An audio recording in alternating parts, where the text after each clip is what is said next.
Bapak, Ibu, Saudara, anak-anakku yang terkasih dalam Tuhan, Shalom. Berjumpa kembali dalam Selamat Berefleksi. Sebelum kita membaca dan merenungkan firman Tuhan, mari kita berdoa memohon bimbingan Roh Kudus. Tuhan Allah Bapa yang Maha Kasih, kami datang membuka hati kami untuk menyambut firman Tuhan. Kiranya Roh Kudus-Mu memampukan kami memahami kehendak Tuhan dan melakukannya di dalam kehidupan kami sehari-hari.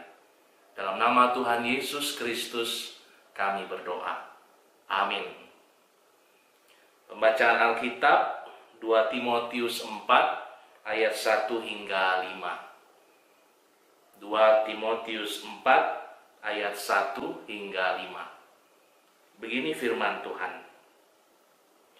Di hadapan Allah dan Kristus Yesus yang akan menghakimi orang yang hidup dan yang mati, aku berpesan dengan sungguh-sungguh kepadamu demi penyataannya dan demi kerajaannya. Beritakanlah firman, siap sedialah baik atau tidak baik waktunya. Nyatakanlah apa yang salah, tegurlah dan nasihatilah dengan segala kesabaran dan pengajaran. Karena akan datang waktunya, orang tidak dapat lagi menerima ajaran sehat, tetapi mereka akan mengumpulkan guru-guru menurut kehendaknya untuk memuaskan keinginan telinganya. Mereka akan memalingkan telinganya dari kebenaran dan membukanya bagi dongeng. Tetapi kuasailah dirimu dalam segala hal, sabarlah menderita, lakukanlah pekerjaan pemberita Injil, dan tunaikanlah tugas pelayananmu. Bapak, Ibu, Saudara, anak-anakku yang terkasih dalam Tuhan, tema kita monumen dan atau momentum. Sebuah monumen biasanya dibangun untuk mengenang suatu peristiwa atau seorang yang fenomenal, menghadirkan perubahan, khususnya hal-hal yang baik dan patut diteladani. Kita mengenal ada monumen nasional, ada beberapa patung di ibu kota dari para pahlawan, pejuang, mereka yang sudah berhasil melawan penjajah dan memberikan bagi bangsa kita kemerdekaan. Menjadi sebuah monumen agar anak cucu kita mengenal dan bisa meneladani apa yang mereka perjuangkan. Hal-hal yang baik, hal-hal yang bisa kita nikmati saat ini, yaitu kemerdekaan, kebebasan, kedamaian. Bapak, Ibu, Saudara, dalam kehidupan gereja ada juga yang berlomba untuk mendirikan atau membangun sebuah monumen. Tetapi sayangnya bukan untuk menandai suatu karya yang sudah ditorehkan dalam lembar sejarah kehidupan. Ada yang membangun monumen semata-mata untuk menjadi peringatan akan dirinya, sebagai bukti bahwa dia pernah ada, atau satu kelompok tertentu pernah ada, agar orang-orang bisa mengenali, bisa menghargai apa yang mereka tunjukkan di dalam kehidupan. Walaupun tidak selalu hal yang baik dan sesuatu yang memang berdampak positif, tidak selalu hal yang membawa perubahan, yang ditunjukkan oleh orang-orang atau pihak-pihak yang ingin agar diri dan keberadaan mereka diingat dan dikenali oleh banyak orang. Bapak, Ibu, Saudara yang terkasih, tentu bukan itu yang seharusnya kita lakukan. Bukan monumen yang menjadi simbol kemegahan diri supaya diingat orang. Karena sejatinya sebuah monumen dibangun oleh orang lain, bukan oleh diri kita sendiri, yakni oleh mereka yang merasakan dan mengalami dampak positif dari yang dilakukan oleh seseorang. Disinilah hari ini firman Tuhan ingin mengajak kita semua untuk bersama-sama memeriksa diri dan kehidupan kita. Jangan-jangan saat ini kita sedang membangun monumen bagi diri kita sendiri atau bagi kelompok kita yang saat ini sedang menduduki satu posisi, satu jabatan yang sebenarnya adalah sebuah amanah atau kepercayaan yang diberikan oleh Allah melalui jemaat atau melalui orang-orang yang ada di sekeliling kita. Bapak, Ibu, Saudara yang terkasih, hal inilah yang diantisipasi oleh Paulus melalui suratnya kepada Timotius. Paulus mengingatkan bahwa jabatan seorang pelayan bukanlah sebuah monumen yang patut dibanggakan tanpa berbuat sesuatu yang berdampak bagi sekitarnya.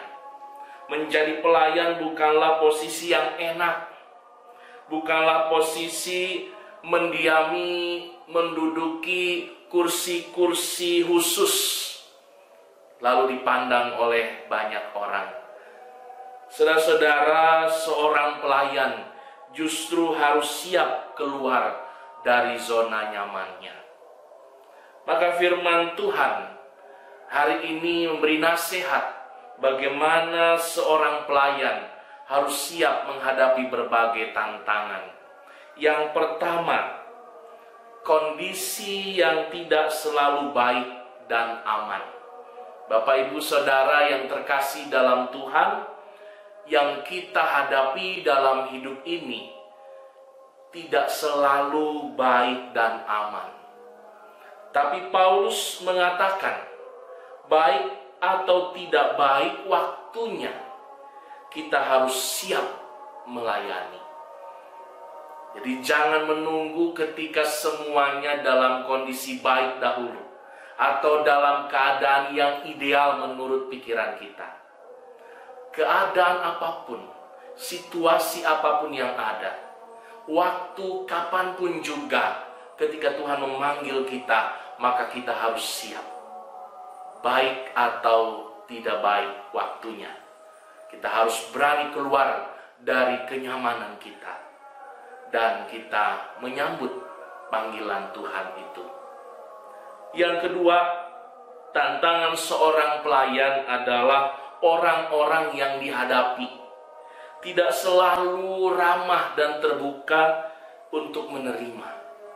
Bapak, Ibu, Saudara, kita harus memiliki keteguhan hati dan keberanian. Firman Tuhan berkata, nyatakan yang salah, tegur dan nasihatilah. Di sini kita diajak untuk tidak membiarkan seseorang yang sudah salah. Jangan sampai mereka semakin jauh menyimpang dari jalan yang Tuhan tetapkan. Karena kalau kita membiarkan, berarti kita sama dengan mencelakakan sesama kita. Saudaraku, kita harus saling mencegah, harus saling menjaga, agar kita semua tetap ada di jalan Tuhan. Bila ada yang sudah keluar dari jalurnya, raihlah kembali. dengan kelemah lembutan. Ingatkan kembali dengan roh yang kita yakini berasal dari Tuhan, memampukan lidah kita berkata bagaimana sikap dan tindakan kita untuk menyelamatkan orang-orang yang jauh atau meninggalkan Tuhan. Yang ketiga, tantangannya adalah arus zaman. Bapak, Ibu, Saudara, anak-anak, arus zaman yang mudah menyesatkan, yang membuat mata seseorang bisa menjadi buta dan gelap. Tidak bisa lagi membedakan mana yang baik dan mana yang salah. Bapak Ibu yang terkasih, kadang kita terlalu melekat pada hal-hal duniawi yang memberi kesenangan semu. Ajaran yang sehat tidak disukai, tetapi ajaran palsu yang hanya memuaskan telinga justru digandrungi. Demikian dikatakan oleh firman Tuhan. Marilah kita selalu memiliki kepekaan untuk mengenali mana yang merupakan ajaran Tuhan. Walaupun terkadang menyakitkan, seperti pisau yang mungkin terasa sangat perih melukai kulit kita. Tetapi percayalah, walaupun kita mengalami rasa sakit itu yang akan menyadarkan kita bahwa kita sudah salah dalam bertindak dan salah dalam mengambil keputusan. Mari kita kembali kepada Tuhan. Mari kita senantiasa hanya berpegang pada ajaran yang berasal dari Tuhan, yang mengandung kebenaran dan akan membawa kita pada kehidupan yang kekal. Bapak, Ibu, Saudara, ketika kita mendapat kesempatan dan kepercayaan sebagai pelayan, jadikanlah menjadi momentum, sebuah momentum di mana mungkin kita tidak akan mengulanginya lagi. Tidak ada kesempatan yang kedua. Jangan menyia-nyiakan momentum yang Tuhan hadirkan, di mana kita diberikan kesempatan untuk melayani. Sehingga bukan monumen yang kita bangun, tetapi momentum yang kita pergunakan untuk membuat perbedaan dari diri kita sendiri, lebih baik dari sebelumnya, perbedaan dari keadaan di sekitar kita menjadi lebih baik, menjadi lebih damai, sejahtera, sentosa, sehingga semua orang pada akhirnya boleh bersuka cita dan merasakan cinta kasih kebaikan Tuhan. Selamat untuk terus hidup dalam anugerah Tuhan dan tetap setia untuk melayani, baik atau tidak baik waktunya. Tuhan memberkati. Mari kita berdoa. Terima kasih Tuhan untuk firman-Mu yang mengingatkan kami agar kami menjauhkan diri dari berbagai kemegahan atas diri kami. Jangan sampai kami membangun monumen untuk mengingat diri dan keberadaan kami, padahal kami belum berbuat apa-apa. Jadikan kami orang-orang yang setia, yang siap kapanpun juga untuk menjawab panggilan Tuhan. Dan kiranya melalui apa yang kami lakukan, walaupun hal-hal yang kecil, tapi dalam kesetiaan kami boleh menghadirkan perubahan. Kami mau memakai kesempatan yang Tuhan berikan, setiap momentum yang Tuhan karuniakan bagi kami untuk menyatakan apa yang menjadi kehendak Tuhan. Terpujilah nama-Mu, kiranya hidup kami boleh menjadi kemuliaan bagi Tuhan. Dalam nama Yesus Kristus kami berdoa. Amin. Terima kasih, Tuhan memberkati. Sampai bertemu kembali dalam Selamat Berefleksi. Shalom.